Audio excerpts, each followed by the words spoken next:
So one of the topics I wanted to cover was professionalism.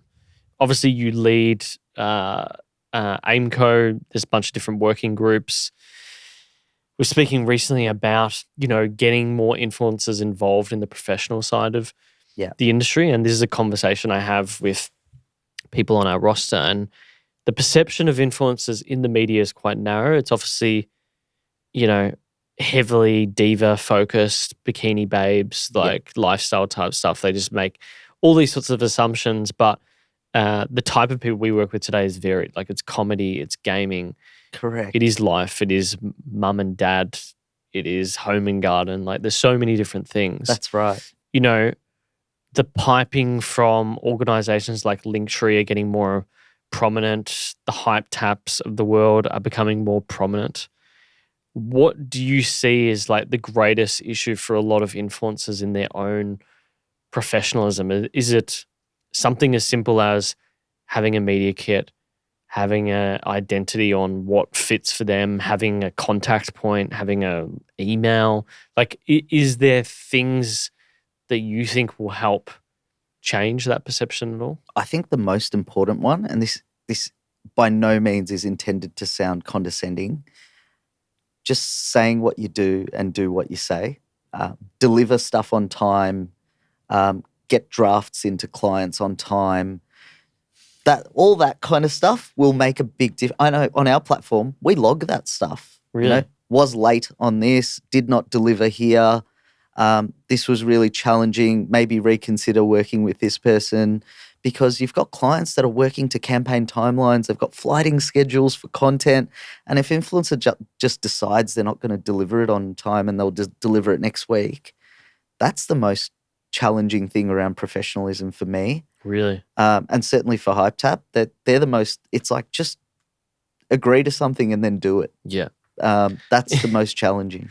Yeah. And that can come down to managers as well, managers being on top of people. Yeah. And sometimes it's hard for the managers, right? Because we deal with some talent directly, but you can only do so much. If they ignore it, they're a person in their own right. Yeah. It's pretty tough. What's the percentage then, do you think, of talent as a cohort that don't deliver well or deliver on time?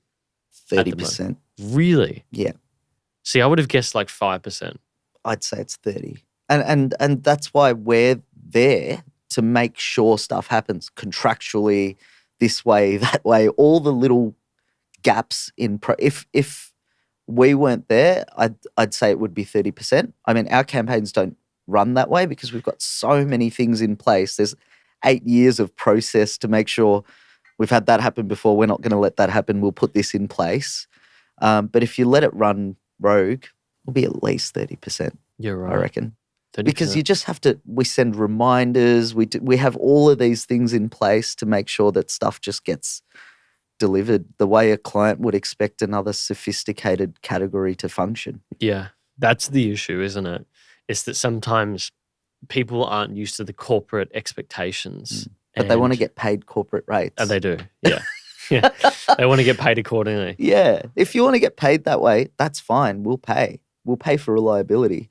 It's one of the reasons at Hypetap we don't typically do gifting campaigns, because it's like we'll pay to have an outcome. Yep. Like we'd rather pay as long as they know there's an obligation for that payment. Yeah. Yeah, there's something really annoying about gifting campaigns to me. Like we have a policy that generally we don't do them. The only time we do them is if it's a house name brand that the person really, really likes. But even then, largely we don't do gifting campaigns. We don't really do them simply for the reason of like reliability. We want a quid pro quo. Yeah. It's like we'll pay you once you create what we've contracted you to create. And actually that AiMCO rule has actually really helped us, because now I can just say, well, we're a member of AiMCO and, with gifting, it's now considered an ad, so it's not really worth our time. Sorry. Yeah. And, it just gives us a nice excuse to have, essentially. It is. It's really, really handy. And people are like, oh, I didn't realize. True. Yeah. I mean, it is. Like, disclosure is essential.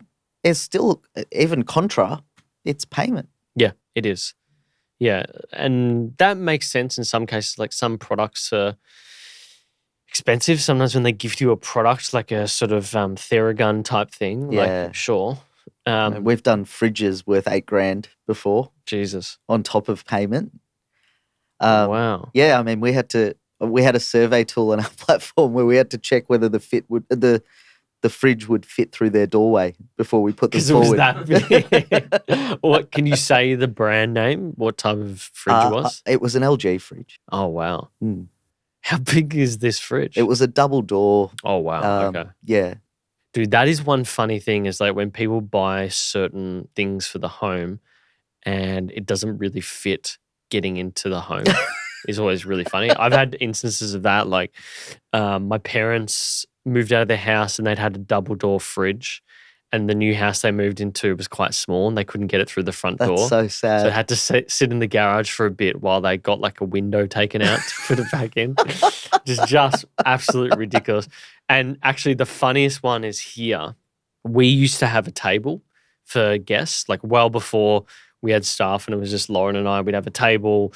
The thing was drilled into the table, this little arm, so to speak. Yeah. And we'd sit and we'd do the interview.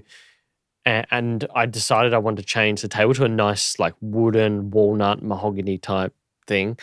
And the first table we bought was so big and so long that it couldn't, the little doorway that you just came up in didn't fit. No.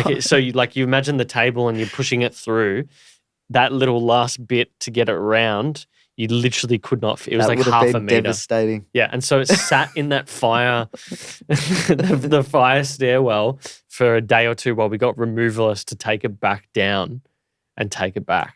That is just ridiculous.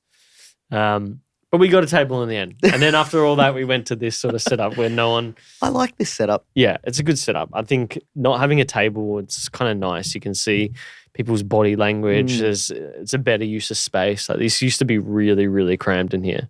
Like it is now. Feels very spacious. Does it? Yeah, it does. It feels okay now, but it used to be super duper crammed. Okay, so professionalism, know your shit and execute on it, basically. Just deliver what you say you'll do. Yeah. That would be lovely. Is there anything else in particular that stands out that people don't execute on? No, I think generally, most creators, to be fair, are very well intentioned. They want to do the right thing. They want to create good branded content. They want to deliver. It's just that professional element around. Yeah. I think they take it a little bit easy around like, oh, I can just do it tomorrow.